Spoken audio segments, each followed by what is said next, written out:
Hello Veille et bonsoir. Bienvenue pour ce live manga bilan 2025. Ça va être un gros morceau. Comme l'année dernière et comme il y a 2 ans. Voilà. On part sur du lourd, entre guillemets, je m'entends. Mais salut à ce bout. Mais voilà, on va repartir. Alors, ça va être moins violent que les années précédentes, mais voilà, on est là. Hello Dia. Eh ben écoutez, moi ça va très bien. Ça va très bien, je vous remercie. Un peu sur les chapeaux de roue. J'ai bien cru que ce live n'allait jamais se faire. Mais on est là, on est prêt. Pour, je pense, 3 heures, à peu près. L'année dernière, ça avait duré un petit 4 heures. Là, il y en aura moins cette année, et vous allez vite comprendre pourquoi. Salut Stream.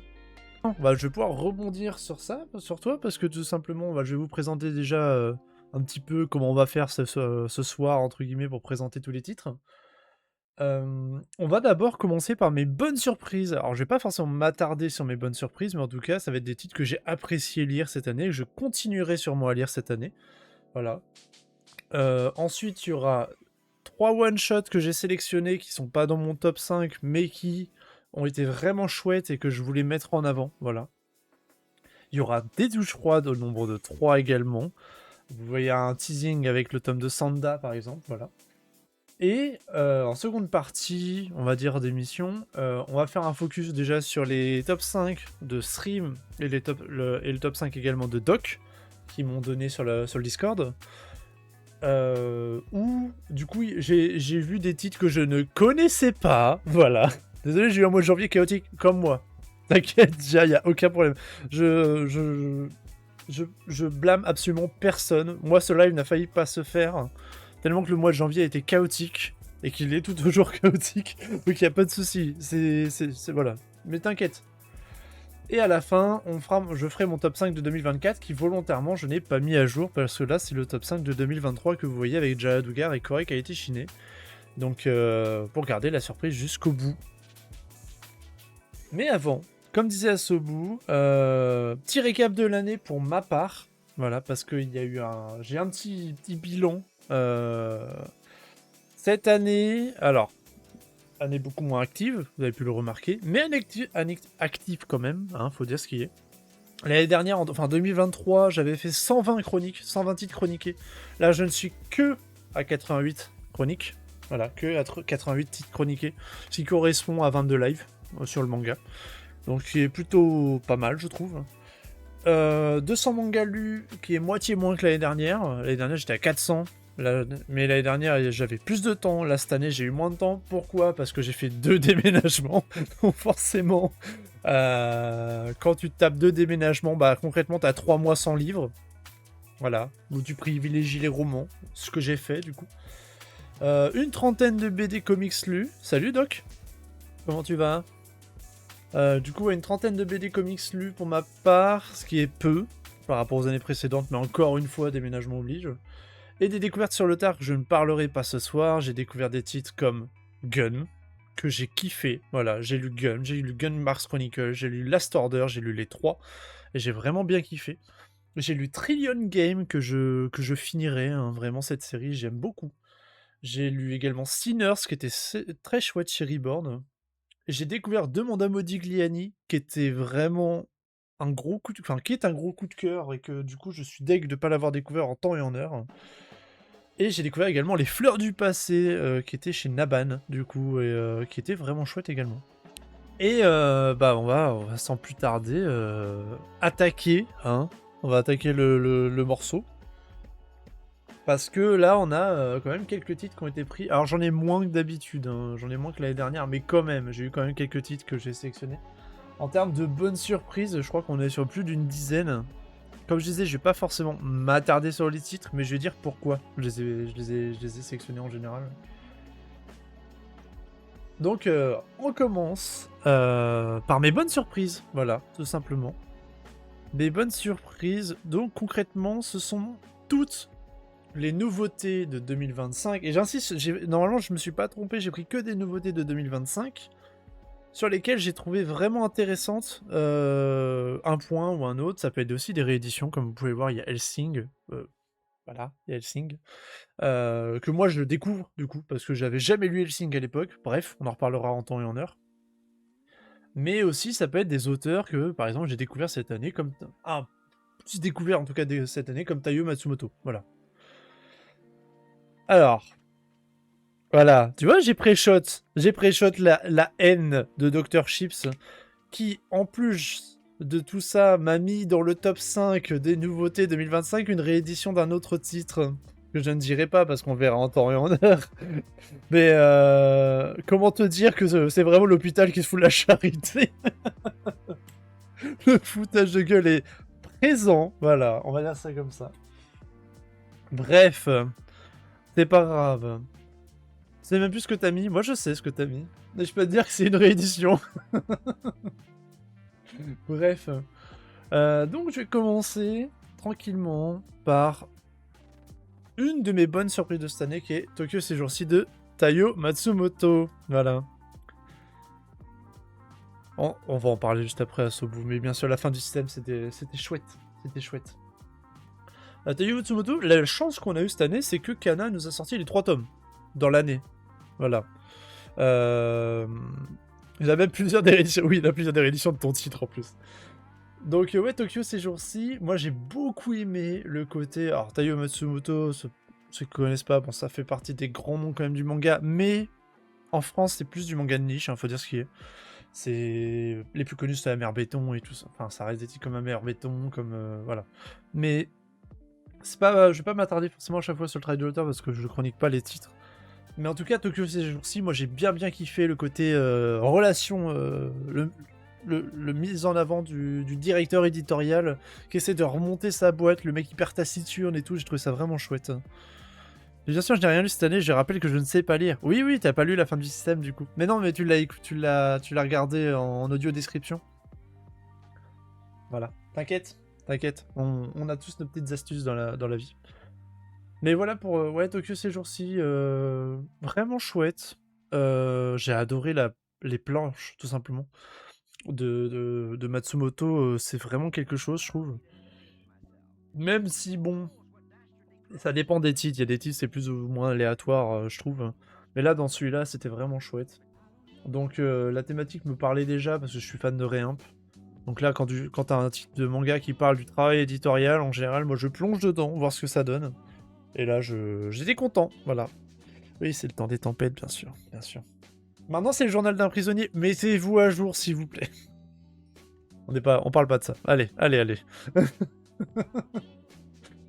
Donc voilà pour Tokyo ces jours-ci.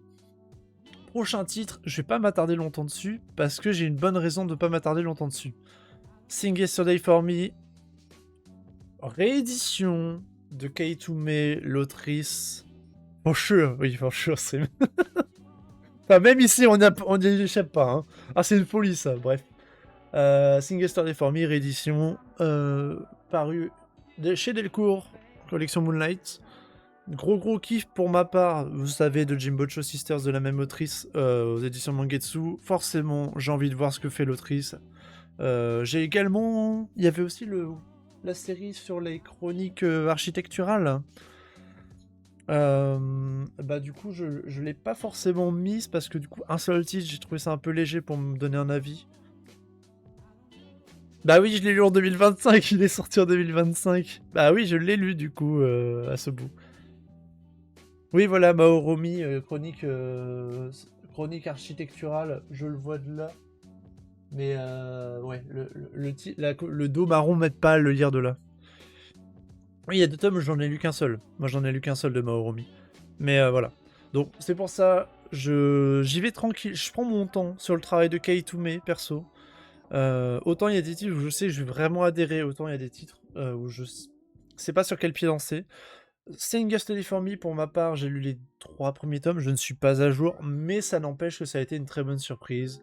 Son trait est beaucoup plus brut que dans Jimbocho Sisters, et c'est ce que j'ai vraiment apprécié, et l'histoire est plutôt chouette, voilà. Et franchement, ça reste... j'ai envie de dire, ça rentre dans mes valeurs sûres, voilà, ça c'est en train de rentrer dans mes valeurs sûres.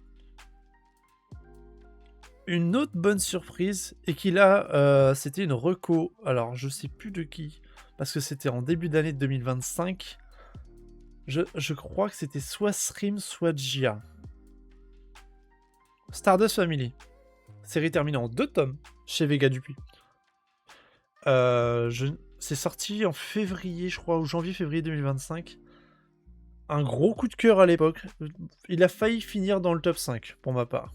J'ai vraiment beaucoup aimé. Beaucoup aimé ce titre. Il doit être top 7. Voilà, il doit être top 7. Le fait que ça soit fini en 2 tomes déjà, comme d'habitude, moi j'apprécie beaucoup les séries courtes.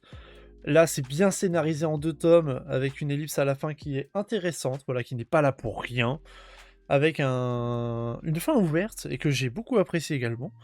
Donc, il y a libre à interprétation, etc. Il y a vraiment beaucoup de bonnes idées sur ce titre, qui parle d'adoption, qui parle de monde, entre guillemets, parfait, voilà, entre guillemets, dystopique, hein, parce que c'est une fausse utopie, hein, et tout le monde en est conscient. Donc vraiment, ça coche plein de cases que j'aime bien. Et là, vraiment, Stardust Family, ça a été une belle surprise. Je crois que c'est toi, Srim, qui me l'avait conseillé. J'ai un doute, hein. Moi, je l'ai lu après le live avec Bellambule. Ah non, alors c'est pas toi. Quelqu'un me l'a conseillé sur le Discord, qui m'a fait le lire. Ça se trouve, c'est Doc et il s'en rappelle pas. Bref. Mais du coup, oui, c'était dans ce live-là où j'étais avec Bellambule. Bien vu, Srim. C'est pas une reco de Jia, je sais que c'est une reco de vous. En tout cas, c'est quelqu'un de ma commu, ça c'est sûr. C'est pas moi qui ai été le chercher tout seul. Bah, voilà. Quelqu'un me l'a reco. Quelqu'un en a parlé. Ça se trouve, c'est Fléau. Mais comme le Fléau, il est pas là, donc... voilà, pensez pas. Faudra remonter l'historique Discord. Flemme un peu, on a beaucoup parlé en un an, donc voilà. Mais c'est pas grave, je sais que c'est l'un d'entre vous, et voilà. Donc, très bonne surprise, pour ma part. Hein. Ah, je suis pas sous l'effet Mandela. Arrêtez avec ça. Attends, non, j'allais faire une connerie, j'ai pas le temps.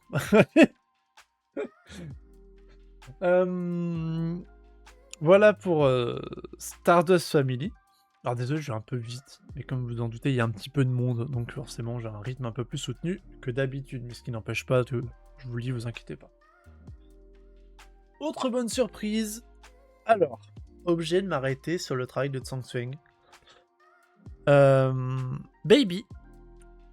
Donc du coup, auteur de Yann, chez Glénat, qui est en train de refaire un tour en force chez Glénat, parce que j'ai l'impression que Glénat a récupéré pas mal de licences de l'auteur depuis le succès de Yann. Donc là, on a eu Baby qui s'est terminé en 3 tomes. Oui, qui est terminé en 3 tomes, je dis bien, parce que j'ai les 3 tomes, j'ai lu les 3 tomes en plus, donc je suis à jour en plus. Et on a une de ces anciennes séries qui est en train de revenir, et je crois que c'est c'est pas Old Man ou un truc comme ça. Bref, qui a été annoncé par Glénat, qui est peut-être déjà sorti à l'heure où je parle, parce que je me souviens, j'ai pas suivi forcément l'actualité autour de la série, mais ça fait partie des séries que je veux aussi lire maintenant, enfin prochainement, voilà, on verra.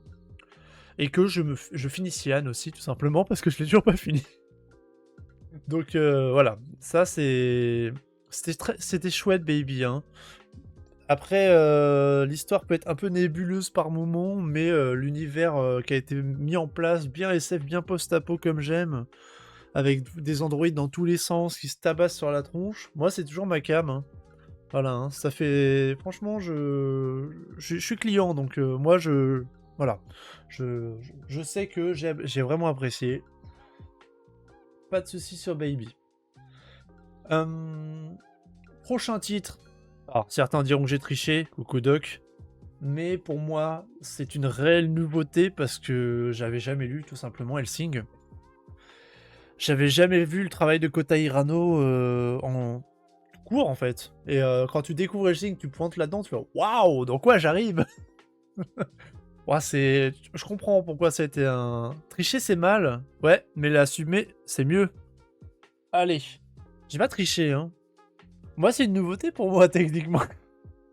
Non, la réédition est sortie en 2025, donc c'est pour ça que je l'ai mis dans... Je l'ai mis tout simplement dans mon bilan. Ouais, je connaissais pas du tout Hellsing. Je suis un peu tombé sur le cul, hein. Je m'attendais pas à ça. Hein. Ouais, des vampires et des nanas, et puis beaucoup de cul, et un peu trop de cul peut-être. Mais bon, ça reste... Pour moi, ça fait des titres qui rentrent dans des lignées à la Preacher en comique, voilà, que j'aime bien aussi. Et voilà. Donc, oui, d'ailleurs, quand on sait que le personnage de Hellsing vient d'un hentai de base, bref. Toujours un peu compliqué, mais it's okay, it's okay. On a passé le pas, on a passé le cap, on a appris depuis, voilà, on a su comprendre l'information, la traiter et la digérer, mais it's okay. Voilà, donc Hellsing pour ma part, ouais, belle surprise.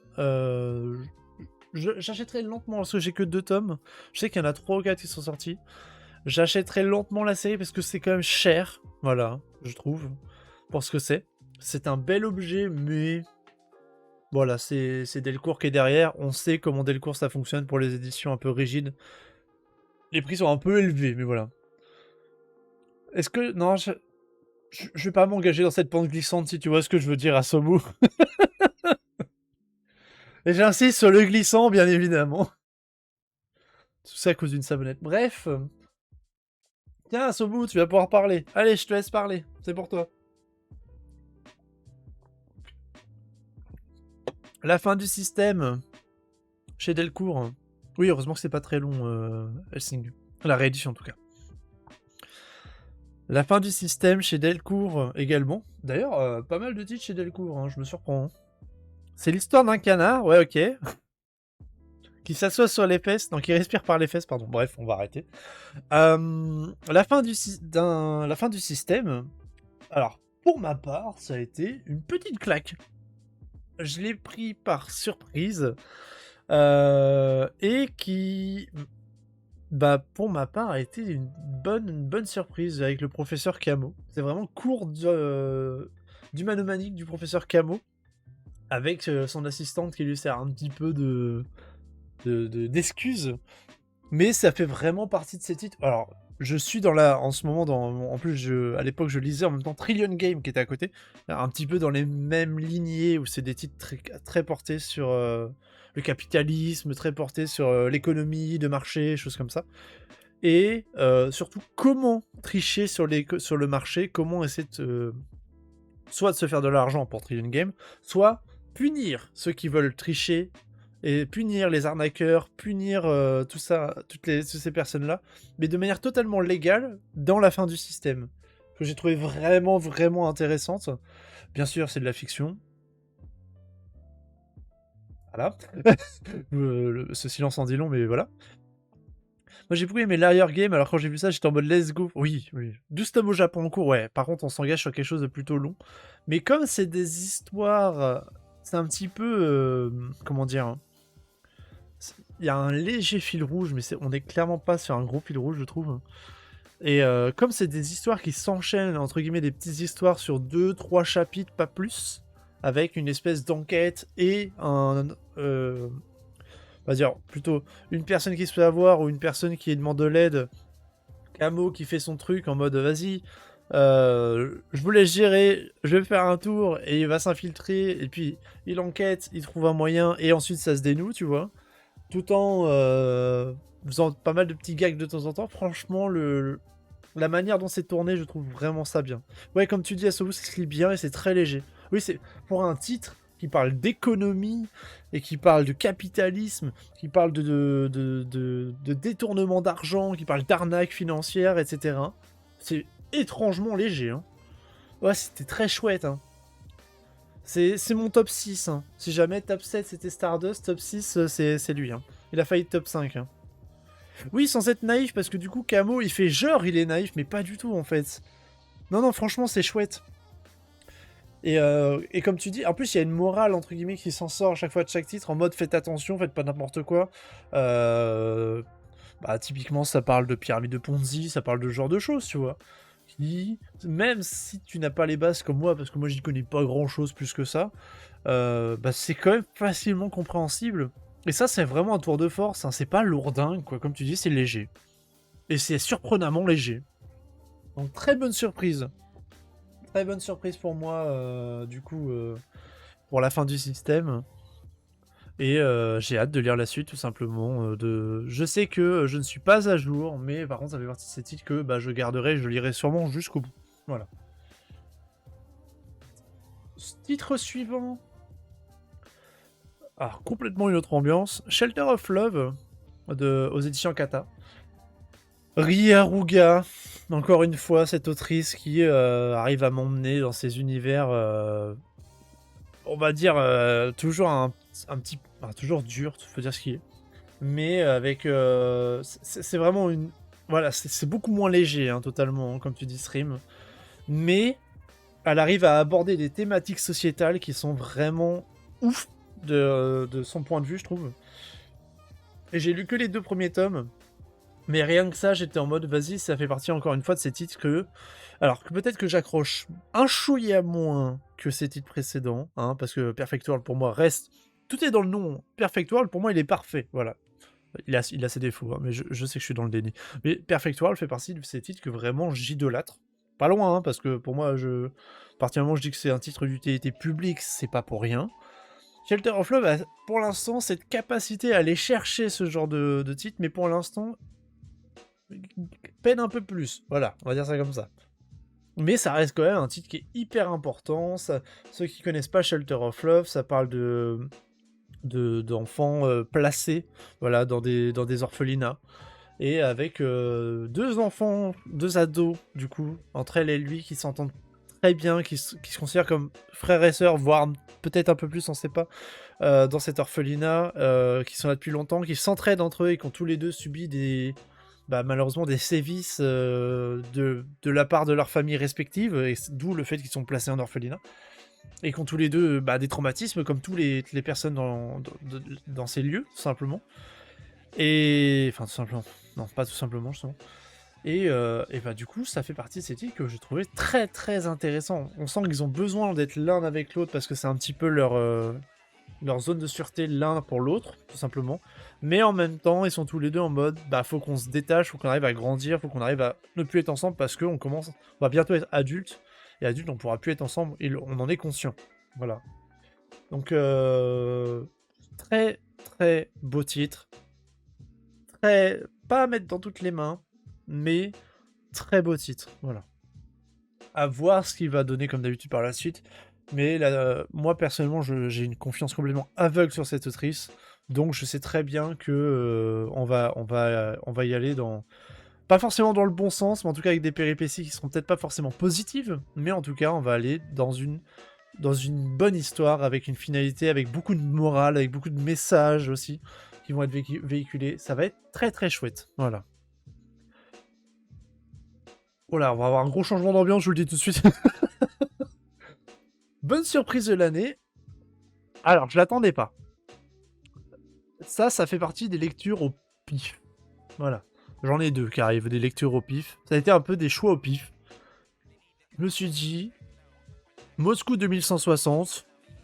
En vrai, moi qui aime l'univers de Métro 2033, 2034, les titres qui se passent souvent dans le futur, en post-apo, un peu ambiance cyberpunk pour Moscou 2160, faut dire ce qu'il est, j'aime beaucoup cyberpunk aussi. Ça coche quand même beaucoup de cases que j'apprécie, donc je me suis dit, vas-y, je vais lui laisser sa chance à Moscou 2160. Et j'ai bien aimé. Alors, c'est un défouloir, hein, par contre, je le dis tout de suite. C'est vraiment un chasseur de primes à Moscou en 2160. La ville est complètement ravagée. C'est rempli de noirceur dans les rues, etc.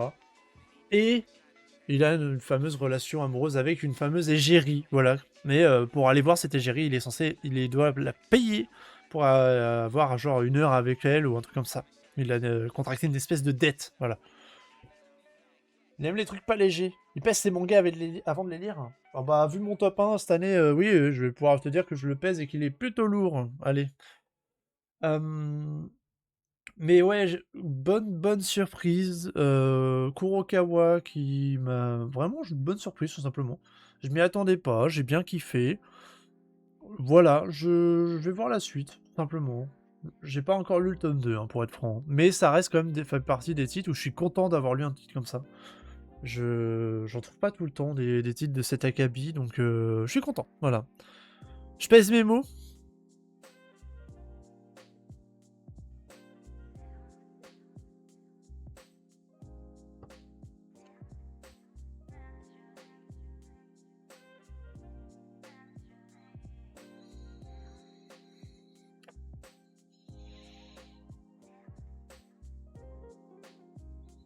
À peu près. Allez. Suivant.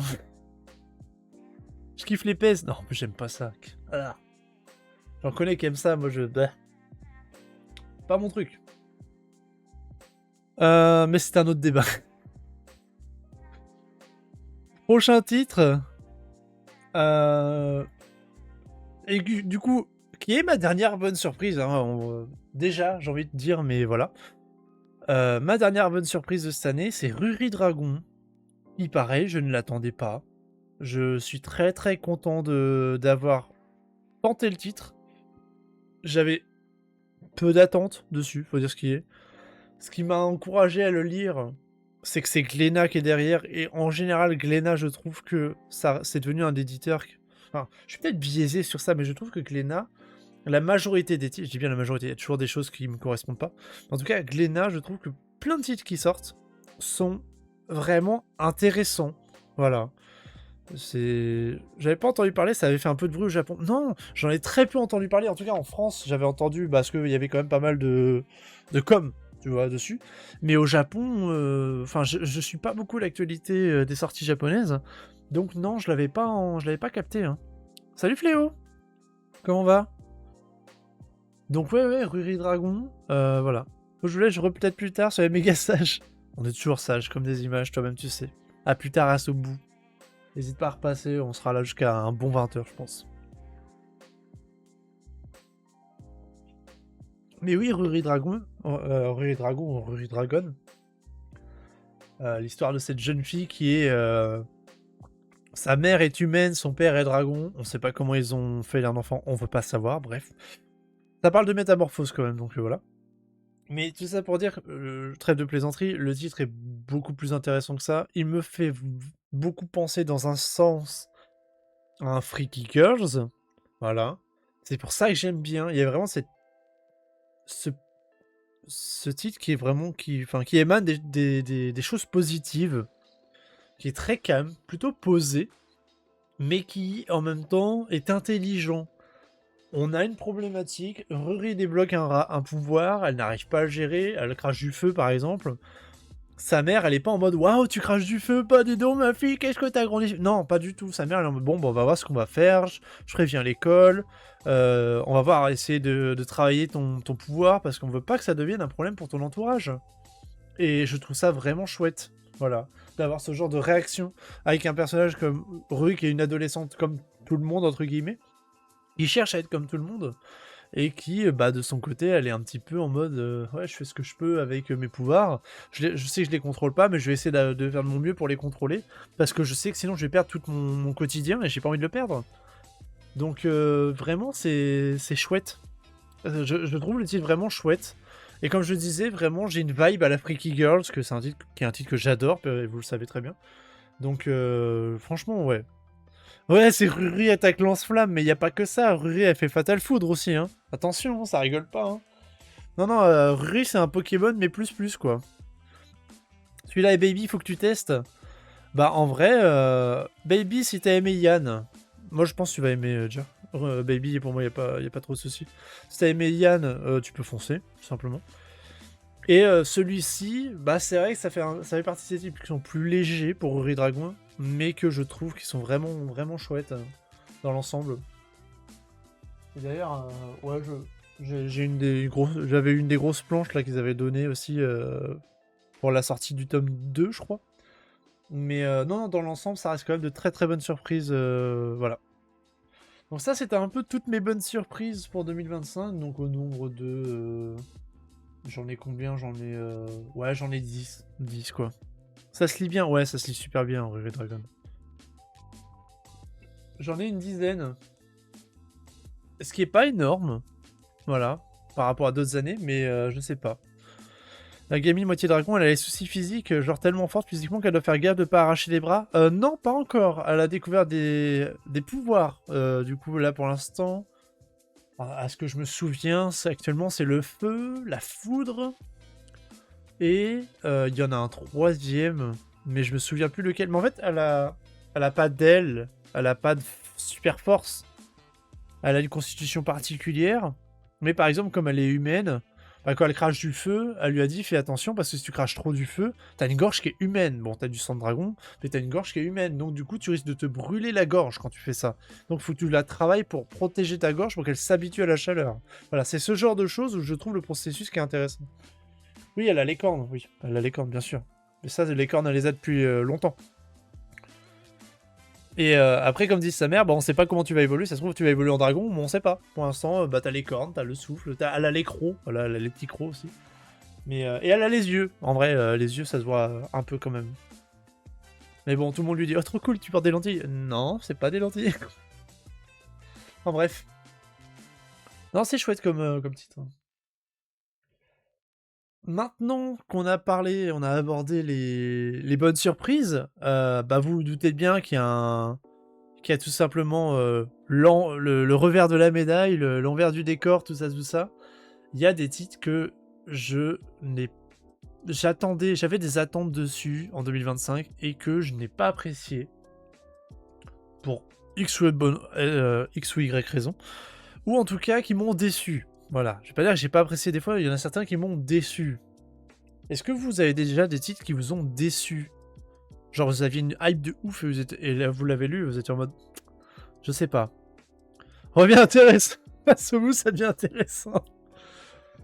Est-ce que vous avez eu des titres que vraiment vous étiez en mode giga hype pour 2025 et c'est vraiment vous l'avez lu et vous êtes en mode je me suis fait soit avoir par le marketing, ce qui est possible, ce qui est mon cas sur un des titres, hein, soit vraiment c'était pas ce que vous attendiez quoi.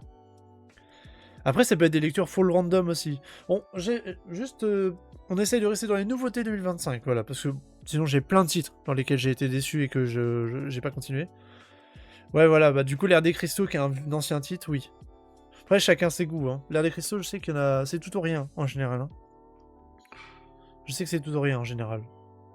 Mais voilà, ça... moi, je sais que j'en ai eu plusieurs... Alors, j'ai pas tout mis, parce que j'en ai pris 3. Il y en avait d'autres, hein. Vraiment, j'en avais d'autres. Des anciens titres, des nouveaux titres, mais je me suis focus sur les nouveautés 2025, là. Parce que, bah voilà, sinon, on en a pour un moment. Donc pour ma part, les douches froides sont au nombre de 3, comme je disais en intro au début de l'émission. Et voici. Bon, je vais en parler juste après. Il y a des titres vraiment j'ai pas trop aimé quoi. Witch and Own c'était pas ouf, mais je suis quand même allé jusqu'au tome 3. Putain, t'as poussé loin pour un truc que t'as trouvé pas ouf quoi.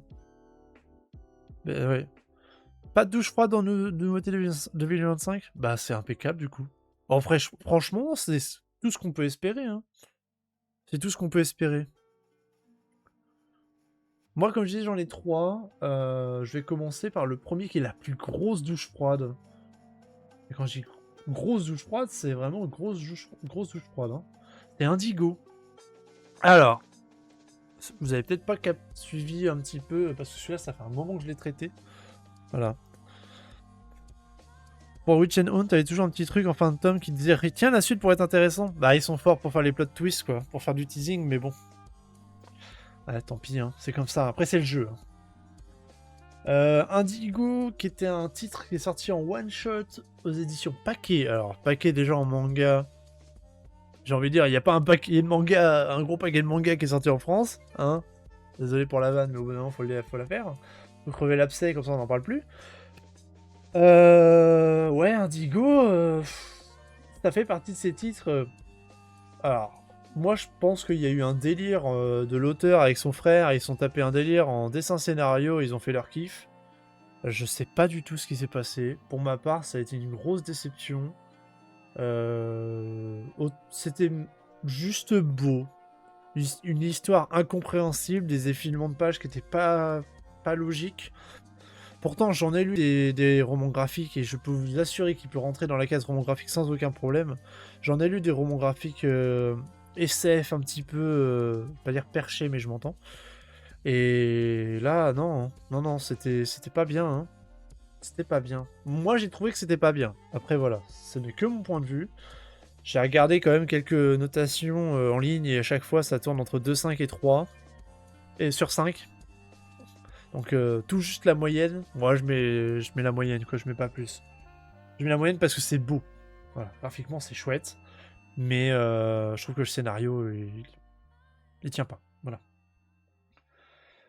Autre douche froide que je tempère un petit peu, là c'est une déception personnelle, ce n'est pas forcément une douche froide, c'est quelque chose que j'aurais vraiment voulu aimer et que j'ai pas du tout accroché. Smoking Behind the Supermarket Review chez Kana. Collection Life. Donc ça coche vraiment, encore une fois, toutes les cases que j'apprécie. J'ai beaucoup de titres que j'apprécie en collection Live chez Kana. Cigarette and Cherry, par exemple, voilà. Je vais pas forcément m'étendre un peu plus, mais il y en a plusieurs que j'apprécie. Et bah là, j'ai eu un problème. C'est le côté petites histoires courtes qui m'a un petit peu décroché. Comme j'avais eu avec Komi cherche Mo, par exemple. Parce que Komi, moi, j'ai jamais réussi à accrocher. Le côté petites histoires courtes, ça me décroche totalement. Il n'y a pas de fil rouge, j'ai l'impression que l'histoire n'évolue pas, en fait, tout simplement. J'ai laissé 2 tomes. Et à la fin du 2e tome, j'étais en mode non, bah j'aime bien les personnages, mais il n'y a rien qui évolue, ça me saoule, je vais pas plus loin. Voilà. Donc c'est pour ça que Smoking Behind the Supermarket with You, j'ai pas continué. Perso, voilà. J'ai pas accroché et ça. Je suis un peu déçu, voilà. Je suis un peu déçu de pas avoir accroché. J'aurais aimé. Mais voilà.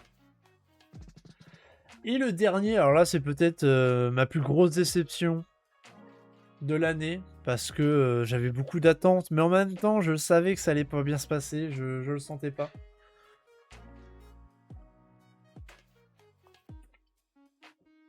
La nouveauté Sanda de Paru Itagaki. Qui, techniquement, je crois que n'était pas une nouveauté, c'était une ancienne série, du coup. Sanda... Alors, Paru Itagaki, autrice de Beastars, pour rappel. Sanda... Ça fait partie de ces titres que bah j'ai pas aimé parce que ça parlait de Noël tout simplement. Alors je suis pas un fervent défenseur de Noël, hein, de loin de là. Il y a des titres de Noël en manga que j'aime bien. Il y a un Père Fouettard Corporation que je trouve plutôt chouette parce que ça prend vraiment à contre-pied le côté Noël. Là, un gamin qui se transforme en Père Noël pour devenir un super-héros, franchement, j'ai décroché. Voilà, c'est trop pour moi. J'ai vraiment pas adhéré. J'ai vraiment pas adhéré. T'as pas également aimé Manga Isho? Moi non plus, du coup. Mais Manga Isho, j'ai pas adhéré au magazine non plus. J'ai lu tout le tome 1, mais je trouvais que les histoires étaient vraiment aléatoires. De qualité aléatoire. Et en plus, il y avait certaines histoires qui étaient dans les tops, entre guillemets, en mode c'est les meilleures histoires, que moi, personnellement, j'avais pas adhéré de base. Je sais plus comment il s'appelle, le truc qui ressemble à une tête d'épouvantail, là. Ça doit être Moon quelque chose. J'ai pas adhéré du tout, et je le retrouvais là, et c'était en mode, vas-y, c'est dans les meilleures histoires. Non, toujours pas. Voilà. Bah, Happy Mariage, version light novel. Ah ouais. Bah, faudrait que je lise le manga, perso. Tokyo Babylon, rien compris. C'est quoi Tokyo Babylon? Je suis passé à côté. Quoi Tokyo... Attends, je regarde Tokyo Babylon. Ça me dit absolument rien. C'est sorti, ça? Ah ouais? C'est vieux, non? Ah oui, c'est vieux. Oh. Ah, mais c'est Clamp! Ah ouais, non, mais Clamp, ça fait partie... Ouais, ok.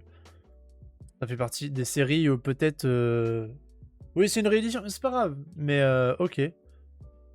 Mais oui, Clamp, c'est aléatoire, quoi. On le sait tous que Clamp, c'est aléatoire. Hein. Mais bon, c'est comme ça, hein, c'est le jeu avec Clamp. Hein. Bref.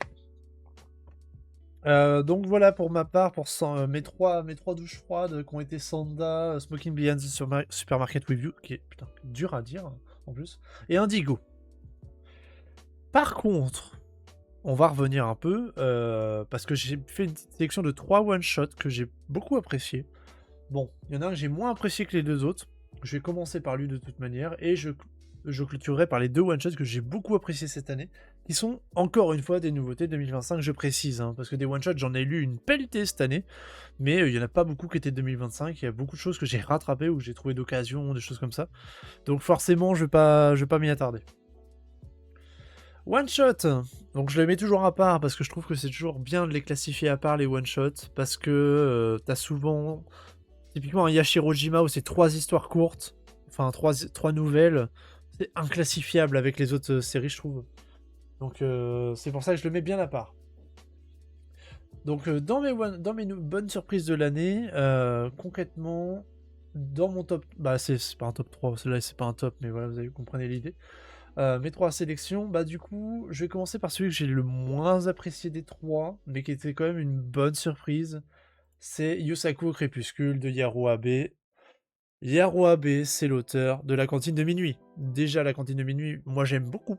Voilà. Je les ai pas, mais je les ai déjà lus. J'avais eu la chance de les lire en médiathèque fut un temps. Et j'aime beaucoup La Cantine de Minuit, je trouve ça très chouette. Et ça m'a fait du bien de retrouver une ambiance à La Cantine de Minuit dans un one-shot. Voilà. Qui toujours un peu dans le même délire de La Cantine de Minuit, où ça parle beaucoup de nourriture, ça parle beaucoup du monde de la nuit aussi, tout simplement. Mais ça va parler d'une palette de personnages qui vont tous se retrouver dans un même endroit, mais qui ont tous des histoires complètement différentes et qui vont tisser des liens entre eux comme ça grâce à le restaurant. Alors pourtant, c'est des personnages qui sont issus d'endroits complètement différents, de castes complètement différentes, etc., etc. Et je trouve ça toujours très chouette de voir que t'as des restaurants, des boui-boui de nuit qui attirent tout et n'importe quoi. Parce que y a que ça qui est ouvert tout simplement, et du coup tu y vas. Et tu rencontres entre guillemets la faune locale. Je m'entends, hein, mais bon, il y a vraiment dans le titre, c'est vraiment t'as des énergumènes dans tous les sens, donc je trouve ça très chouette. Et j'aime bien le travail du Haro Abe, donc voilà. Voilà pourquoi je le garde. Je le garde, Yusaku Crépuscule. Mais c'était quand même celui que j'ai aimé le moins des 3. Et les 2 autres, on va dire que j'ai sélectionné, c'est 2 choses complètement différentes. Donc je vais pas les classifier, mais voilà. Bonne surprise de cette année, je trouve, en one shot, c'est Let's Go Karaoke de Wayama, qui est complètement, je vais pas dire what the fuck. Bon, c'est du label Alpha de chez Vega Dupuis. Le label Alpha, c'est comme ça, mais là on est plutôt par là, voilà. Mais j'avais beaucoup aimé. C'est assez déjanté, où t'as vraiment ce lycéen qui se fait, on va dire, qui va dans un karaoké et qui est censé, comment dire, apprendre à un yakuza à bien chanter, parce que du coup ce lycéen fait partie d'une chorale, et il a pas une voix d'ange, mais en tout cas il a une très belle voix. Et du coup, il va devoir apprendre à ce Yakuza qui a une voix de casserole de bien chanter, parce que sinon, chaque année, le chef de la mafia, il tatoue par lui-même sur celui qui chante le moins bien dans l'année, dans une espèce de compétition entre Yakuza. Donc du coup, il va lui demander de lui apprendre, de lui donner des tips un petit peu pour mieux chanter. Et, sauf que le gamin, il est terrorisé, quoi. Putain, il y a un Yakuza qui me chope dans un karaoké, qu'est-ce que je fais, quoi? Et au fur et à mesure, ils vont quand même c'est une sorte d'amitié et qui est plutôt touchante. Moi, j'ai trouvé très chouette. Le titre est vraiment bien, c'est marrant, voilà, tu passes vraiment un bon moment. La couverture est magnifique. J'adore la couverture. Bref.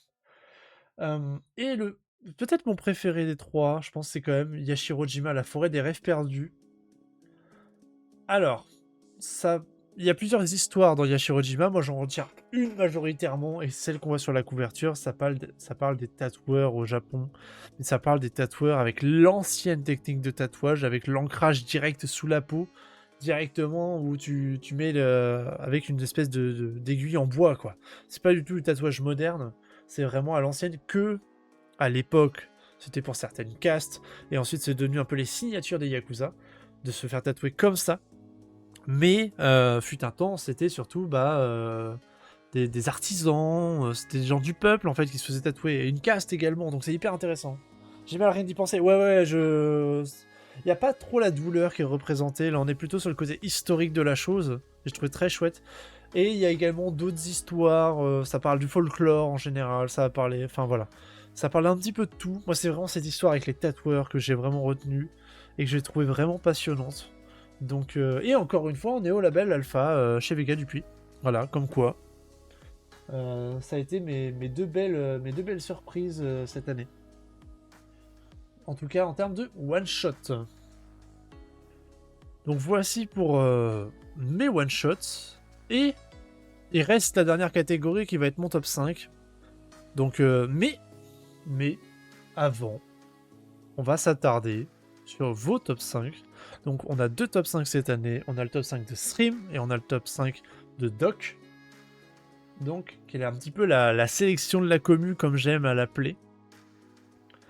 Sachant que j'ai été surpris parce que dans vos tops, il y a des titres que je ne connaissais pas. Et ça je trouve ça très chouette, perso. Que il y a des titres que je connais pas. Et volontairement, un petit peu, et j'ai prié sur le fait que vous soyez là un peu ce soir. Je me suis pas trop renseigné sur les titres. Voilà. J'ai fait exprès. J'ai fait exprès. Parce que en général, vous me sortez des trucs, je suis en mode d'où vous sortez ça, et je trouve ça trop cool de découvrir ça. On va commencer par toi, Doc, qui en plus tu es là, donc j'en profite. Hein. On va commencer par toi, avec ton top 5. Je précise des nouveautés 2025, parce que vous m'aviez fait 2 tops. C'était un top 5 général des lectures de l'année, sans compte, enfin 2025 et les autres années, et un top 5 vraiment nouveauté 2025. J'ai pris en compte que le top 5 2025 pour cette année. Donc, on va commencer par toi, Doc. Donc, en top 5. Alors, du coup, c'est un titre que je vais m'empresser de lire parce que je l'ai vu qu'ils étaient tous les deux dans vos tops. C'est Sound of Vinyl. Sound of Vinyl, qui, à ce que j'ai compris, est une sorte un petit peu de visite des magasins d'occasion de vinyle au Japon. Un peu comme les Jimbocho avec le livre. Mais là, on aurait un Sound of Vinyl, donc du coup, avec des disquaires, voilà. Avec des disquaires au Japon et un peu toute cette passion de la musique, mais un peu plus. Je vais pas dire old school, parce que le vinyle est plutôt tendance. Mais. Est tendance depuis 2-3 ans d'ailleurs. Mais en tout cas, on part là-dedans, voilà. Et c'est encore une fois chez Vega Dupuis, collection Alpha. Donc voilà, exception, je ne sais pas, mais il y a quand même quelques titres qui sont sortis de la collection Alpha cette année de chez Vega. Donc voilà pour ton top 5, enfin le numéro 5. Numéro 4, La Marchande d'Esprit chez Shiba. Donc encore pareil, ça je l'avais lu. Pour ma part, il n'était pas rentré dans les tops, mais bon. Donc dans Sound of Vinyl, c'est des histoires fictives où tu suis des personnages qui racontent une histoire avec un lien plus ou moins fort sur les vinyles. Ok. C'est plus dans le sens que ce qu'apporte la musique à travers le Japon, mais pas que. Ok. Oui, parce que Stream, du coup, l'a mis aussi dans...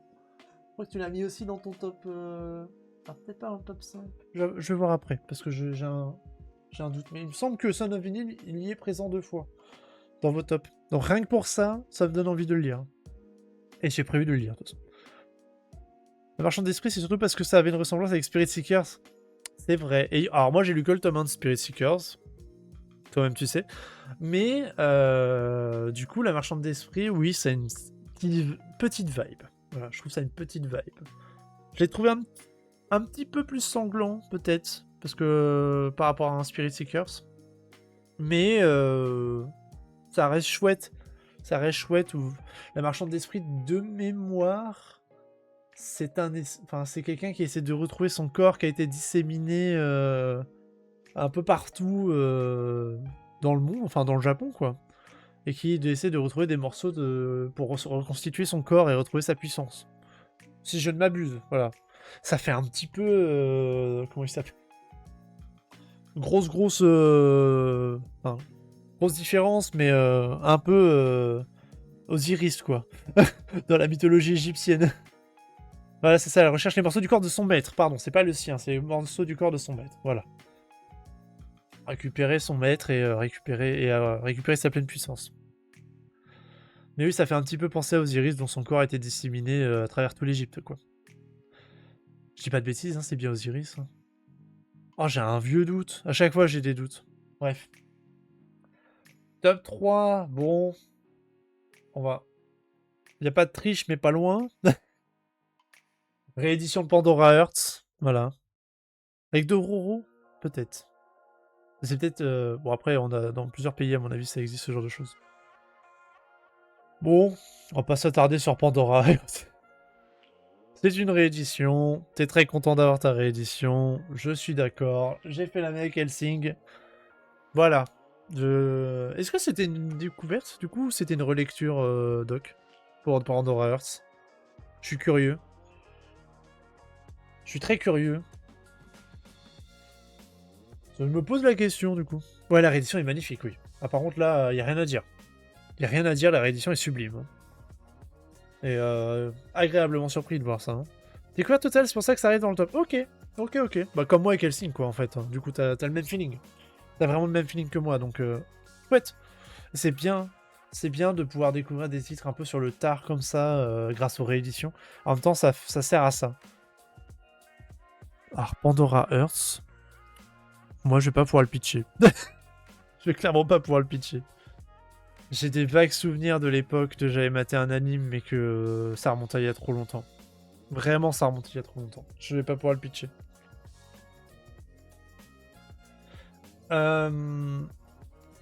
Top 2. Bon, on revient à Sing Yesterday for Me de Kaitume. Voilà, donc on est raccord sur ça. Donc je vais pas retourner sur le titre parce qu'on en a parlé tout à l'heure. Et... Ouais, voilà. Réédition aussi, c'est vrai que c'est une réédition aussi, Sing Yesterday for Me. Et là, par contre, alors... Doc, je compte sur toi. Elena et Mr. Wolf, je ne connais pas. J'ai vu que c'est chez Mao. En top 1. Qu'est-ce qui s'est passé? J'ai fait exprès de ne pas regarder de quoi ça parlait. Je voulais avoir un petit peu la surprise en live. Mais je ne connais pas du tout. J'en ai jamais entendu parler. J'étais en mode, mais what the fuck? Il nous sort de ces trucs et c'est fini en 2 tomes, je crois, c'est ça, hein? C'est fini en 2 tomes. Donc là, j'ai vite fait checker. Mais j'attends de voir si Doc nous fait un petit pitch. Sinon, je lis le synopsis en attendant, si tu veux. Bon, je vais lire le synopsis et au pire, je prendrai ton pitch derrière. Je lis le synopsis du tome 1. Ça va pas nous spoil, normalement. Alors que son petit frère est dans le coma, Elena, une orpheline douée en dessin, a l'occasion de rencontrer son idole, Mr. Wolf, un auteur de romans graphiques, qui se cache toujours derrière un masque de loup. La curiosité d'Elena va ainsi se heurter au caractère difficile de ce dernier, avant de nouer une relation dans laquelle elle est à la fois disciple et amie de l'auteur. En cherchant à réaliser sa propre histoire, Elena pourrait bien découvrir ce qui se cache sous le masque de Monsieur Wolf. Ça fait très enfant et le maudit, non? C'est que moi qui fais des liens très rapides, je pense. Hein. Mais ça me fait vraiment penser avec la relation entre dans l'enfant et le maudit. Avec cette jeune fille et le professeur. Avec son masque et tout, tu vois. Après, on va me dire... non, par contre, je vais pas dire non plus que ça ressemble à Magus Bride, parce qu'il faut pas déconner. Mais ça a l'air chouette, en vrai. De toute façon, moi, je m'engage à lire vos top 1 en général. S'ils sont pas déjà lus. Un stream. Voilà, on va en parler après. Monsieur Wolf et son père, à mon avis. On sait pas, hein. Ça se trouve, c'est un personnage qu'elle a créé d'elle-même et qu'elle pense qu'il existe vraiment. J'espère que je viens pas de détruire le titre en disant ça. Tu sais, c'est le genre d'idée que tu dis, bah c'est bon, c'est que dans sa tête, en fait, c'est son ami imaginaire. Et du coup, elle l'a dessiné, elle l'a créé, tu vois. Mais sur la couverture, il y a pas mal de fantômes et tout. Il y a des oies en mode fantomatique et tout. Je sais pas. Oui, chat. La patate qui est là. Monte. Non, elle a trop de la tête dans le derche pour monter. Bon, bah, si Doc reparaît un jour, ou alors il est en train de nous faire un roman. Mais on reviendra. Ah, bah, il nous a fait un roman. Elena est un personnage qui garde toujours le sourire malgré son jeune âge et les difficultés qu'elle a traversées. Elle a décidé de tenir en mettant toute son énergie dans les histoires qu'elle crée afin de donner le sourire à la fois à son frère mais aussi aux personnes à qui elle lui fait lire ses histoires. On découvrira que Monsieur Wolf est un peu pareil qu'elle, se cachant sous un masque pour différentes raisons. C'est grâce à Elena avec qui il partage des similitudes qu'il va pouvoir surmonter ses regrets qui le rongent et avancer dans son syndrome de la page blanche à la conclusion de l'histoire qu'il écrit.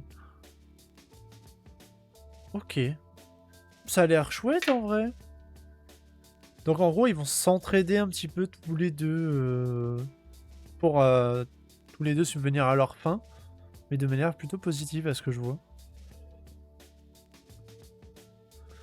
Ok. Ok, ok. C'est vrai que comme ça, je m'y serais pas attardé. Maintenant que tu le mets en tome 1, en top 1, pardon, et que c'est fini en 2 tomes en plus, c'est vrai que ça intrigue. Ça intrigue très fort même. Donc je verrai. Je vais essayer de me le procurer. Ouais, ça a l'air chouette, hein, ça a l'air chouette. Hein. Je vais essayer de me le procurer.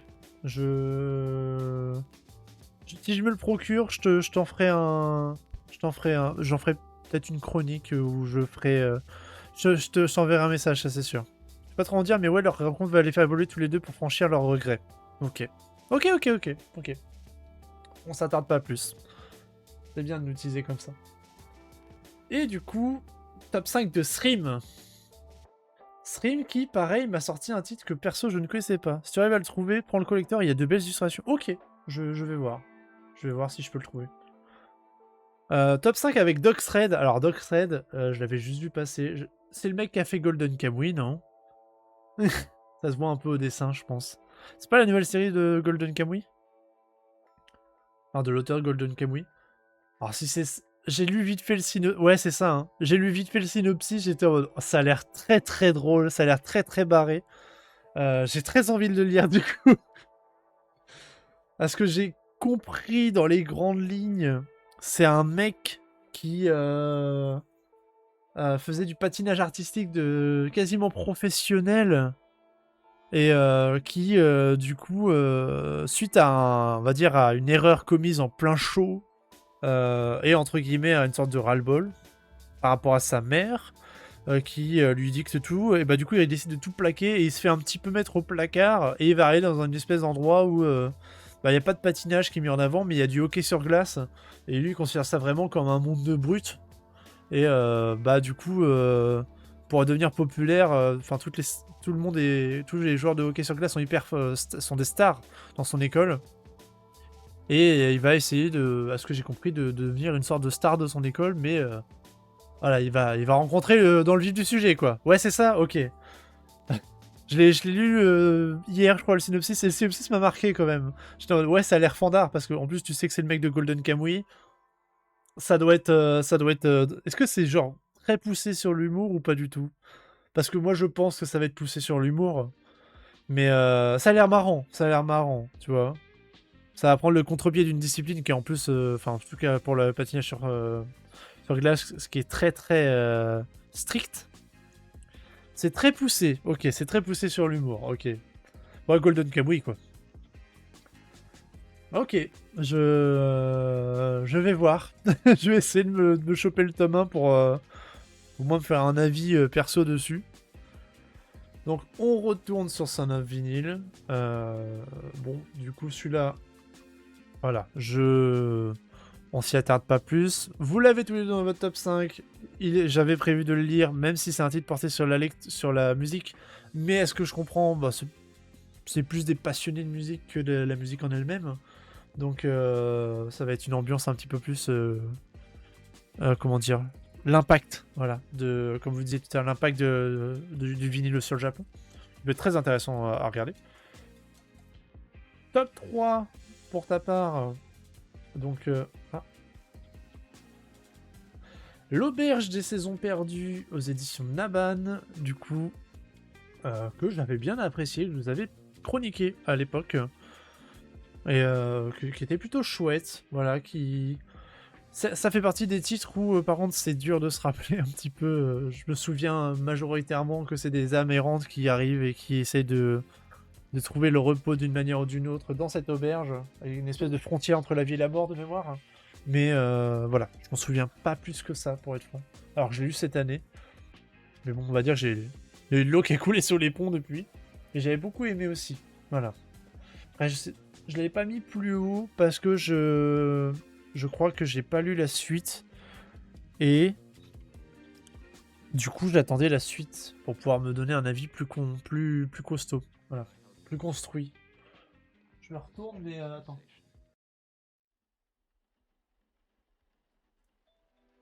Ouais, j'ai que le tome 1. J'ai que le tome 1. Donc c'est pour ça. C'est pour ça que j'en ai pas parlé ce soir.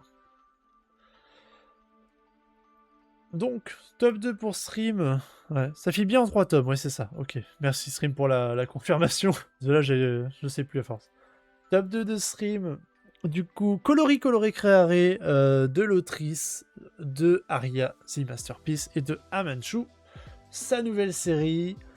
J'avais bien aimé le tome 1, j'ai pas fait l'effort, pour être franc, pour prendre le tome 2 pour l'instant, je n'ai pas continué. Je suis très curieux de voir comment ça peut évoluer, encore une fois. Je comprends pourquoi tu le mets aussi haut, parce que bah voilà, ça fait partie de ces titres qui ont l'air vraiment chouettes. Kozu Amano, bien sûr, voilà.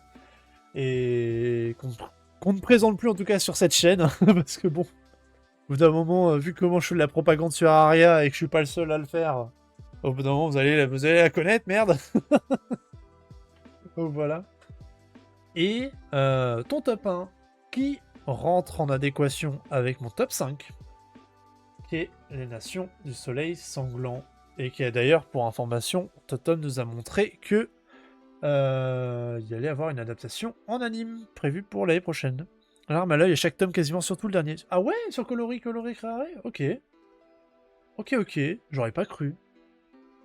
Autant moi, il m'a touché, mais c'était pas à ce point-là, sur le tome 1 en tout cas. Donc, faut que je continue. J'ai pas eu le temps de continuer ce titre. Mais oui, Les Nations du Soleil Sanglant, ton top 1. On va en parler, je vais en parler un petit peu plus après, donc je me permets de pas forcément le pitcher maintenant, mais qui à mes yeux est vraiment giga chouette, voilà. Il est dans mon top 5 également. Gros coup de cœur, ouais, gros coup de cœur. Et grâce à toi, Stream. Je l'ai lu grâce à toi, ce titre. Donc je te remercie. Vraiment, je te remercie parce que ce titre-là, bah, sans toi, en fait, je l'aurais pas lu. Donc, merci. Voilà. Et maintenant qu'on a terminé, entre guillemets, le top 5 communautaire, on va pouvoir passer à mon top 5 de 2025. Moi, déjà, j'ai envie de vous demander, est-ce que vous avez un guess? Bon, vous savez que Les Nations du Soleil Sanglant sera dans mon top 5. Voilà, ça c'est pas dur, parce que du coup, je vous l'ai littéralement dit. Est-ce que vous avez d'autres guesses? Parce que l'année dernière, vous avez été chaud quand même. Hein. Vous avez trouvé pas mal de titres qui étaient dans mon top 5. Moi, je suis curieux. Ah, d'ailleurs, j'ai fait une coquille dans mon top. Il va falloir que je corrige. Alors, Planetarium Ghost Travel était dans mon top 5 l'année dernière. Donc, du coup, je peux pas le remettre cette année, parce que c'est une nouveauté de l'année dernière, du coup. Enfin, de 2024, pardon. C'est une nouveauté 2024, le Planetarium Ghost Travel. Donc, ouais. One Piece top 5 Je vois, vraiment, ça me fait plaisir quand ma commu me connaît si bien que ça. Je suis transparent avec vous. Écoutez, au bout d'un moment, je ne peux pas faire mieux, quoi.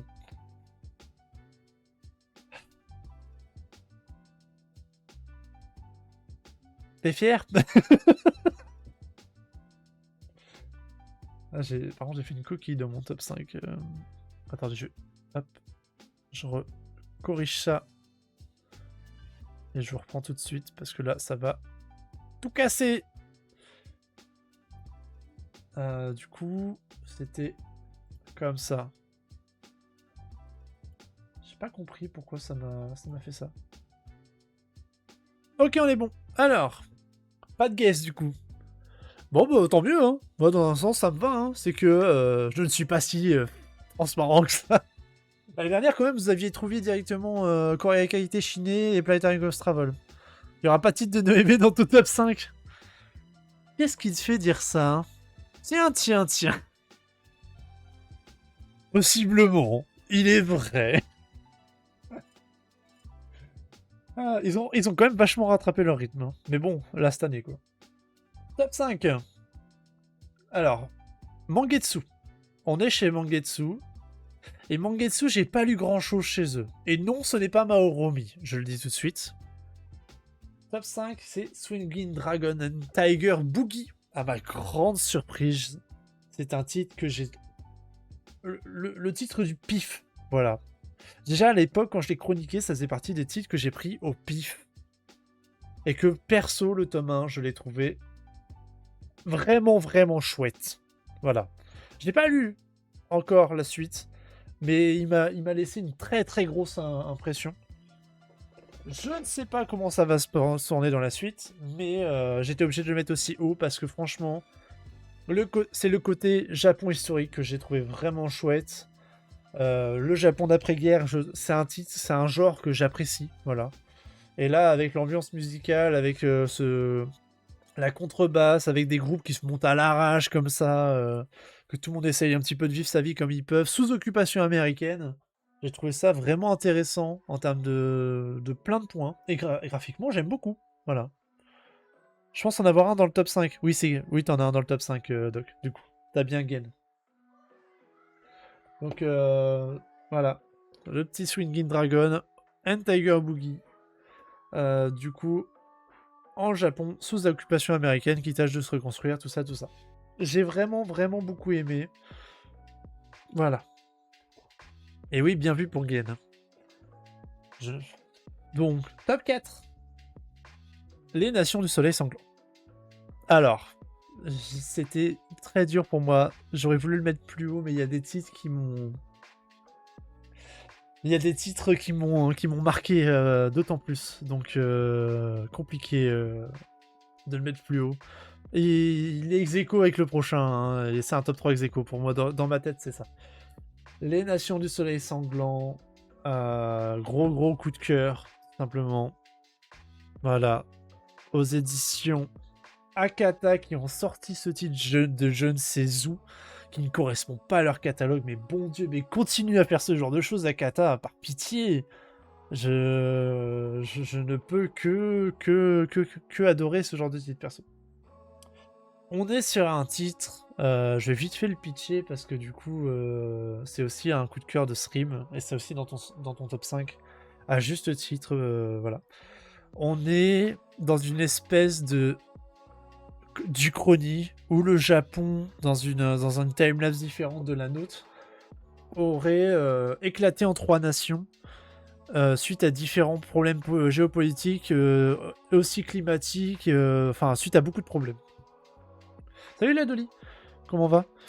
Et du coup, suite aux nations, dans les Nations Soleil Sanglant, on va suivre majoritairement un personnage du coup, qui va arriver. Comment dire?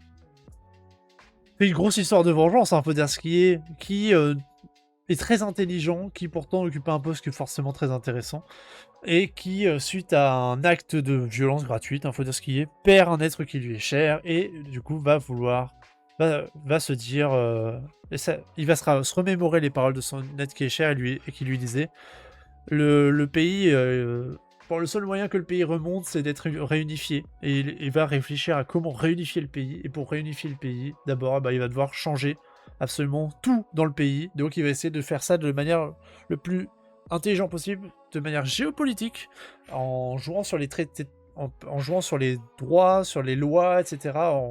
Tout simplement, et en prenant pas la tête du pouvoir, mais en tout cas, essayer de contrôler dans l'ombre. Essayer de contrôler dans l'ombre cet état pour essayer ensuite de réunifier le Japon. Voilà, pour un petit peu répondre aux derniers souhaits de son être cher. Eh ben écoute, ça va très bien la Dolly, je te remercie. On est en train de faire le gros bilan 2025 là, donc on est en plein dedans. On est en train de rentrer dans mon top 5. On a fini le top de la communauté, on a fini mes bonnes surprises, on a fini mes douches froides. Donc là, on rentre dans le vif. On rentre dans le vif. Ce que j'ai beaucoup aimé dans le titre, également, c'est le graphisme. Voilà, parce que des fois, il y a les histoires qui sont intéressantes et le graphisme peine un peu. Des fois, c'est l'inverse. Là, il y a les deux. Hein. Là, le graphisme, c'est très très chouette. J'essaie de trouver une planche que je peux un peu zoomer. Sans que ça soit du spoil, parce que enfin, le trait... Ouais, putain, ça c'est ouf déjà. Ça, c'est le genre de planche qui pour moi est ouf. Il y a une ambiance qui est vraiment folle dans ce titre.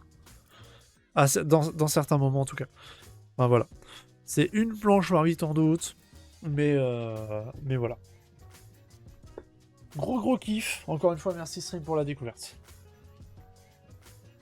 Prochain titre. Dans mon top. On arrive dans le top 3. Alors, est-ce que je vous tente de vous le faire trouver? Il va être dur à trouver celui-là, je vous le dis tout de suite. c'est un titre que j'ai chroniqué. C'est un titre de chez Naban, dont on n'a pas parlé ce soir. Peut-être que c'est une duologie. Ça peut peut-être aider. Et j'ai un dernier gros indice si vous ne trouvez pas. Voilà. C'est... Voilà, je m'arrête là pour l'instant. Oui, exactement, Stream. C'est l'éveil de Hibari. Bah là, ils ne mettent pas. Mais oui, c'est bien l'éveil de Hibari. Duologie chez Naban. La duologie de Rolingo, je ne crois pas. De Tomoko Yamashita, qui est l'autrice. À chaque fois, je me trompe dans le titre, je veux pas faire de bêtises. Attends. Voilà. L'autrice d'Entre les lignes. Qui a eu la meilleure liste qui a gagné. Pour l'instant, c'est Doc, il est pas loin du loto gagnant. Voilà. Effectivement, très bon titre. Ouais, c'est un titre qui m'a bouleversé, moi, perso. C'est vraiment un titre qui m'a bouleversé, l'éveil de Hibari. Donc, de l'autrice de je disais Tomoko Yamashita, qui est l'autrice de Entre les lignes, c'est un titre que j'adore. Voilà, Entre les lignes, c'est vraiment un titre qui m'a vraiment bouleversé également. J'ai vraiment découvert une autrice cette année, en fait, en 2025. Parce qu'on a fini Entre les lignes et on a eu le droit à l'éveil de Hibari. Toujours crois en toi, mon ami. Et tu as raté les douches froides à Sobu, voilà. Comme dirait Dr. Chips, tu as raté le meilleur moment du live. Bref. Ah, tu l'aurais jamais eu, Doc? Bon, bah, après, c'est... Voilà. C'est vrai qu'il il était pas simple à trouver, celui-là. Il était pas simple à trouver, mais Stream, comme tu lis pas mal de Shinaban, et moi aussi, du coup, je me doutais que tu allais le trouver plus facilement. Concernant l'histoire, on est avec Hibari, tout simplement. Qui est en pleine période adolescente. Qui dit période adolescente dit période de changement de corps, période de changement de... Enfin, beaucoup de questionnements qui commencent à s'installer. Et qui est une belle fille, faut dire ce qu'il est. Et le truc, c'est qu'elle va attirer beaucoup de jalousie autour d'elle. Et surtout, beaucoup de toxicité. Voilà, donc c'est dans cet environnement toxique qu'elle va vouloir évoluer. Sauf que Hibari, elle va peut-être pas faire les bons choix. Voilà. Il va avoir différents choix dans une évolution plutôt classique en mode on prend sur soi et on essaye d'avancer, ou aussi tout simplement l'abandon. Au bout d'un moment, on n'en peut plus, on a envie que ça cesse, et d'une manière ou d'une autre. Si vous voyez ce que je veux dire. Je vais pas forcément prononcer le terme, mais vous avez très bien compris ce que je veux dire. Et il y a plein de questionnements qui s'installent dans ce titre, qui finit en 2 tomes, avec une fin qui ne laisse pas indifférent. Je sais que c'est une fin qui peut être clivante, je le dis tout de suite, mais c'est une fin qui ne laisse pas indifférent. Voici pourquoi j'ai sélectionné ce titre, parce que je trouve que ça fait partie encore une fois de ces titres qui marquent. Voilà. C'est dur d'en parler, il faut le vivre pour en parler. J'ai pas envie de spoil, parce que c'est du spoil majeur, parce que t'as des plots qui sont très très costauds, donc c'est super dur de le pitcher, mais voilà. Tout ce que je peux vous dire, c'est que vraiment on en retrouve la douceur de Tomoko Yamashita dans ses traits, et c'est un trait qui vraiment va cacher une histoire qui va être très douloureuse, et on sent que c'est quelque chose qui tient fort à l'autrice. Limite on a l'impression que c'est quelque chose qui est pas loin d'être de la biographie par moment, quoi. Tellement que c'est poignant, quoi. Donc voici pour mon top 3. Top 2, je peux vous le dire en indice, c'est le seul titre de l'année pour lequel j'ai fait un short sur YouTube. Est-ce que ça vous donne un indice? Parce qu'en vrai, j'ai fait un short. Pour une fois que je fais un short sur YouTube, c'est pas tous les jours. J'en ai fait un réel sur Insta. Donc c'est pas tout le temps que je fais ça, hein, vraiment. Je l'avais présenté en live. C'est un auteur que j'adore. Voilà. C'était son nouveau titre. Et j'ai toujours dit, et depuis longtemps, ça fait des années que je dis ça, si un jour cet auteur sort de la fantasy, un de mes rêves sera coché, premier degré. Vraiment, il y aura un de mes trucs où je serai en mode, je pouvais pas espérer mieux de la part de cet auteur. C'est un auteur de SF que j'affectionne particulièrement. Est-ce que vous l'avez? Oui, Asobu, c'est super. Pendant ce temps-là, Asobu dans son monde. Et ouais, c'est Niei. Et du coup, c'est Tower Dungeon. Ah, moi, je suis totalement objectif. Non, subjectif, pardon. Je suis totalement subjectif avec Niei. J'achète tout de Niei et j'adore son travail et je... Écoutez, je suis faible avec cet auteur, qu'est-ce que vous voulez que je vous dise? Au bout d'un moment, il est dans mon top 2, il est pas censé être dans les tops, je sais très bien, mais voilà, au bout d'un moment, j'adore son travail, donc je peux pas faire... je peux pas faire plus... Je pouvais pas le mettre en top 1, c'est pas possible, il y a un autre titre, c'est un mastodonte derrière, je peux pas le mettre en top 1. Mais, dans mon cœur, il est très très très haut, Niei, ça fait partie des autres. Tsutomu Niei, du coup, c'est l'auteur de Abara, c'est l'auteur de Blame, qui est son titre le plus connu. Enfin, c'est l'auteur de plein de titres. Et c'est un auteur qui vraiment, vraiment fait de la SF space opéra que j'adore. Que j'ai découvert. Du coup, ça fait partie je pense c'est dans mon top 5 ever, c'est Night of Sidonia. Je l'avais mis en top 10 quand j'avais parlé à l'époque de mon bilan, tout titre confondu. Night of Sidonia, ça fait partie de ces titres qui m'ont beaucoup marqué. J'adore. Ah, ce bon, on l'a déjà fait, celle-là, t'arrives trop tard pour cette vanne. Hein. Par contre, au bout d'un moment, il faut savoir arrêter de faire toujours les mêmes vannes. T'aurais dit Naruto, j'aurais rien dit. Mais One Piece est déjà fait. Voilà. Pas désolé, au bout d'un moment, il faut savoir se recycler. Hein. Ah bah oui, hein. Bref. Du coup... Donc, Tower Dungeon, je fais un pitch rapide. Mais encore une fois, c'est cryptique. Les running gags, ouais, running gag, ouais. Tower Dungeon, on suit vraiment un paysan. Alors, on est dans un monde de fantasy. Il y a une tour, il y a un donjon qui est une tour où il y a une princesse qui a été enlevée. La noblesse essaie de conquérir cette tour pour récupérer la princesse. Ça se passe pas bien. Ils essayent d'embaucher des gens dans les alentours. Ils tombent sur lui, qui est une espèce de paysan un peu teubé, un peu bêta, mais qui est très gentil et qui est plutôt courageux, hein, faut dire ce qui est. Et qui va récupérer l'armure de son grand-père. Voilà, c'est pour ça qu'il a un vieux casque tout pourri et un bouclier tout pourri, mais il en est fier parce que c'est les casques de son grand, c'est les casques de sa famille, quoi, c'est les armes de sa famille. Et il va aller les rejoindre. Et concrètement, ça va être l'un des seuls survivants de la première baston, on va dire, quoi.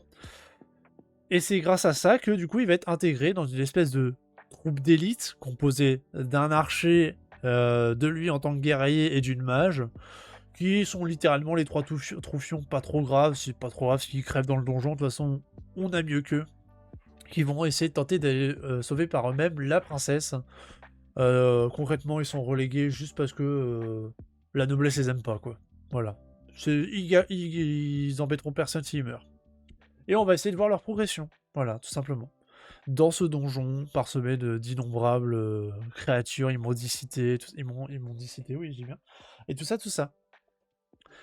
Très chouette, j'adore graphiquement. Voilà, Nier, ça fait partie de mes illustrateurs préférés. Donc il est dans mon top 5 illustrateurs, donc forcément je suis un pigeon.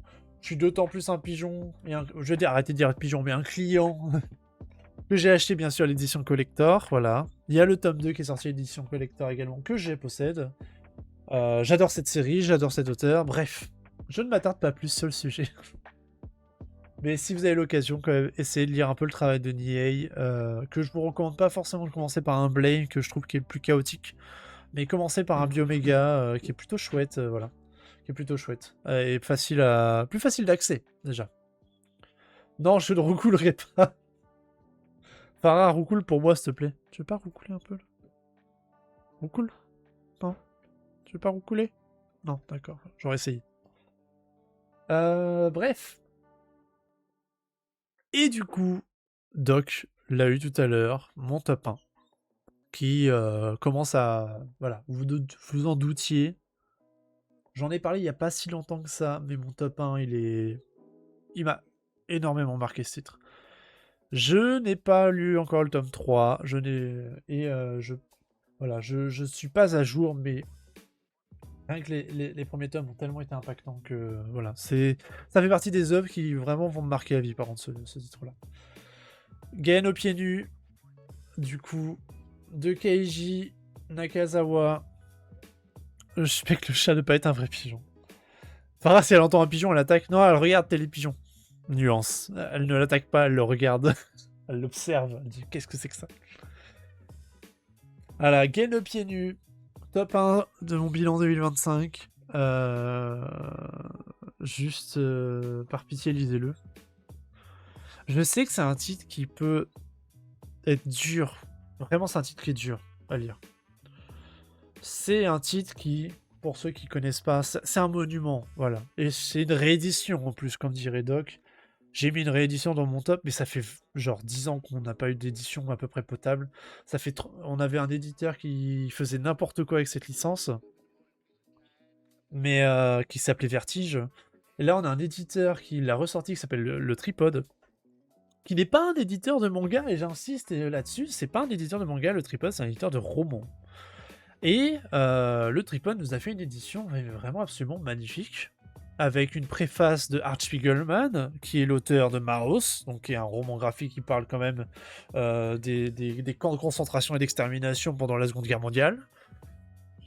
Là, dans Gagner aux pieds nus, du coup, on parle de la catastrophe, des bombes atomiques de Hiroshima et Nagasaki, principalement d'Hiroshima, parce que l'auteur Keiji Nakazawa a vu la bombe d'Hiroshima tomber et habiter aux alentours d'Hiroshima dans la catastrophe. Et Gen pieds nus va parler de lui, enfant de 6 ans, qui a vécu cette catastrophe avec sa famille, avec tout le monde en fait. Sachant qu'on est dans une période de guerre, donc on a déjà la famine, on a déjà la pauvreté. Ils s'en sortent comme ils peuvent, les moments sont pas très fun, hein, vous vous doutez bien. En plus, vous rajoutez la bombe, et on va surtout avoir un titre qui va voir l'après-bombardement. Un titre qui va commencer à parler des effets secondaires du bombardement, mais aussi de la reconstitution, tout simplement, de l'auteur qui va littéralement voir un cheval en flammes devant lui, des gens en train de fondre à cause des radiations, sa mère qui va décéder devant ses yeux, enfin, pas sa mère, pardon, sa sœur qui va décéder devant ses yeux, sa mère qui mourra quelques temps plus tard à cause des radiations, encore une fois, et de l'inhalation des fumées. Le titre est franchement pas simple à lire. Je suis d'accord. Par contre, le titre, il te met une boule. Il te met pas bien.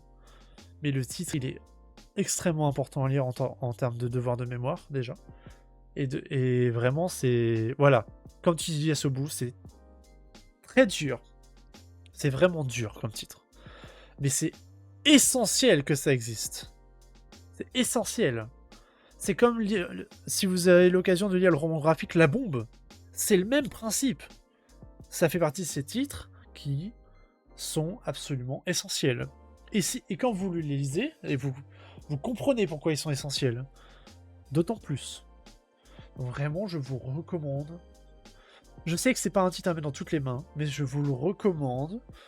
Selon votre, on va dire, votre facilité à accepter ce genre de titre, et votre capacité à accepter ce genre de titre, et ce genre de planches qui des fois sont monstrueuses. Hein. Après, l'avantage du trait de Keiji Nakazawa, c'est que c'est un trait qui est plutôt, je vais pas dire old school, enfin c'est un trait old school déjà, et c'est un trait qui est plutôt à la vibe Tezuka. Donc il y a quand même pas mal de moments plus légers, hein, vraiment, avec des vannes et des choses comme ça. Mais le fond de l'histoire est violent, quoi. Voilà. Bref. Lisez-le, je vous le conseille. 13,90 pour la qualité d'édition qu'on a, c'est vraiment pas cher payé, parce qu'on est sur des volumes doubles de mémoire en plus. C'est vraiment le Tripod, ils ont vraiment géré, hein. Et moi, j'aimerais beaucoup que certains éditeurs du manga qui sont des mastodontes prennent note de ce qu'a fait le Tripod. Mais bon, voilà. Pour un prix pareil. Bref. Donc voici mon podium. Top 5, Swinging Dragon and Tiger Boogie. Top 4, Les Nations du Soleil Sanglant. Top 3, L'éveil de Hibari. Top 2, Tower Dungeon. Et top 1, Gen pieds nus, Gen d'Hiroshima, comme vous l'appréciez.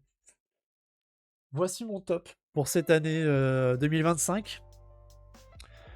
Et 2026 commence déjà très bien. Voilà, donc j'ai très hâte de continuer les chroniques, parce que je continue les chroniques.